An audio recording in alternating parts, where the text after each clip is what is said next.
ധർമ്മ പ്രമാണം. ധർമ്മപ്രമാണ வியூவர்ஸுக்கு ஒருக்காக கூட ஸ்வாகதம். வாத்தியார் நம்ம பஸ்ஸில் யாத்திரை பண்ணி ஒரு கோவிலுக்கு போயிட்டு இருக்கோம். அந்த பஸ்ஸில் நிறைய பேர் இருப்பா, தொட்டுக்கண்டு இருப்பா.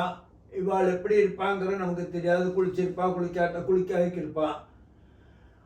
அப்படி இருக்கிறத நாம் அங்கே கோவிலுக்கு போகிறதுக்கு தடசம் ஏதாவது உண்டா, இல்லை போயிட்டு வந்து விடலாமா?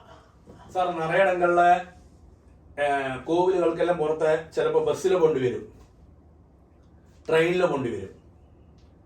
ചിലപ്പോൾ കാർത്താല് ആദ്യത്തെ സ്നാനമെല്ലാം സന്ധ്യാവന്തനമെല്ലാം പണി ചിലപ്പോൾ കാറിൽ പോവാം, ബസ്സിലെയും அப்படி ട്രെയിനിലെ കിട്ടക്കാനാ ട്രെയിനിലെയും പോയിട്ട് വരുക. அந்த സമയത്തില് ചിലപ്പോൾ കിട്ടക്ക നമ്മ ബസ്സിലെ സീറ്റിൽ ഉക്കാണ്ടിരിക്കും, കിട്ടക്ക ഒരുത്തന്നെ ഉക്കാണ്ടിരിക്കാൻ.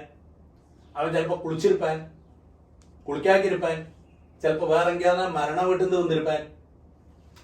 അപ്പോൾ அந்த സമയത്തിലെല്ലാം ശാസ്ത്രം ഭയങ്കര ഫോർവേഡാക്കും ചില കാര്യങ്ങളിലെല്ലാം. അപ്പൊ ഇതെല്ലാം இந்த കാലത്തില് നടക്കും. அந்த ശാസ്ത്രം എഴുതി വെക്കുന്ന സമയത്തിലേ ചൊല്ലിയച്ച്. കാരണം இந்த കാലത്തിലെ കലിയുഗത്തിലെ ആർത്ത പല സമയങ്ങളിലെയും ചിലപ്പോൾ ബസ് വരും, ട്രെയിൻ വരും, അതെല്ലാം ഉണ്ടാകുമേ ഓട്ടോമാറ്റിക്കാ. அந்த സമയത്തിലെ കിട്ടക്ക എപ്പടിയെല്ലാം നടക്കുന്നുള്ള സംഗതി തെരിഞ്ഞത് കൊണ്ട് ധർമ്മശാസ്ത്രത്തിലെ എഴുതി വെച്ചു വിട്ടാൽ. അതായത് പ്രയാണം യാത്ര, വിവാഹം, അതേമാതിരി ഒരു കുംഭാഭിഷേകം, അതേമാതിരി നമ്മളൊരു സ്നാനം പண்றோம்.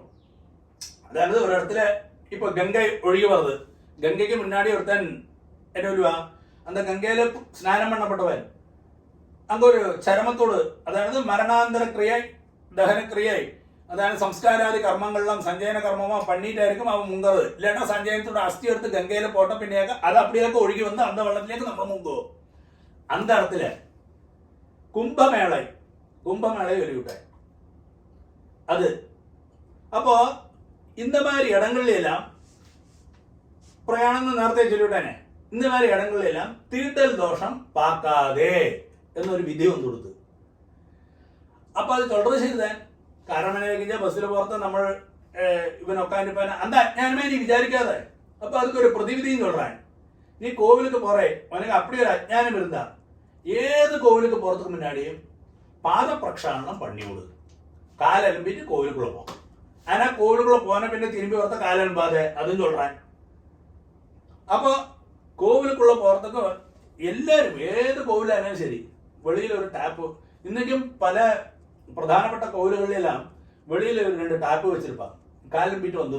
എന്നതായാലും ശരി അത് ശാസ്ത്രോക്തമാക്കും. അതിനാ നിറയെ പേർക്ക് അത് തിരിയാറുള്ളായി. അതിനാ ഇതാക്കുക ഒരു ശരിயான പ്രൊസീജിയർ നടത്താം. അപ്പൊ നമ്മൾ പൊതുവെ നമ്മൾ നദികൾ ഒഴുകരുത്, ഗംഗയുമാരിയുള്ള പുണ്യ നദികൾ ഒഴുകരുത്, അങ്ക തീണ്ടൽ ദോഷം ബാധിക്കാതെ. ഉത്സവങ്ങൾ നടക്കരുത്. ഉത്സവത്തിലെ ചിലപ്പോ ആരാഴ്ചത്തുവാൻ അത് പെലയോടുകൂടി അംഗത്ത് ഉത്സവത്തിൽ നിൽപ്പാൻ, അന്ന കൂട്ടിൽ അവൻ തൊടുവാൻ ഇവൻ തൊടുവാൻ. ചിലപ്പോ അന്ത ഉത്സവത്തിലെ പങ്കെടുക്കുന്നവന് പെലയോടുകൂടി ആരാത് ചെണ്ടമളം കൊട്ടതോ അന്ന മാതിരിയെല്ലാം ഇരിക്കലാം. അധികം പാക്കാതെ ഒലിവിട്ടാൻ. കുംഭാഭിഷേകം നടക്കുന്നത് ഒരു കോവിലില് എല്ലാവരും അടിച്ചു കയറി വറ, എല്ലാവരും തൊട്ടുക്കറ, അതിനെയും പാക്കാതെ ഒലിവിട്ടാൻ കീഴ്. അതേമാതിരി താൻ എന്താ ഞാൻ നേരത്തെ മാതിരി വിവാഹത്തിലെയും അപ്പടി ഇല്ല, വിവാഹത്തിലെയും അന്ന മാതിരി കിടയാതെ കൊള്ളാൻ. അപ്പൊ ഇതെല്ലാം മുൻകൂട്ടി തെരിഞ്ഞ ഒരു കാര്യമാനം ഉണ്ടാക്കും. അപ്പടി പ്രത്യേകമാ ചൊല്ലക്കാരണം அந்த அதுதான் அதோட சரியான சாஸ்திரம்.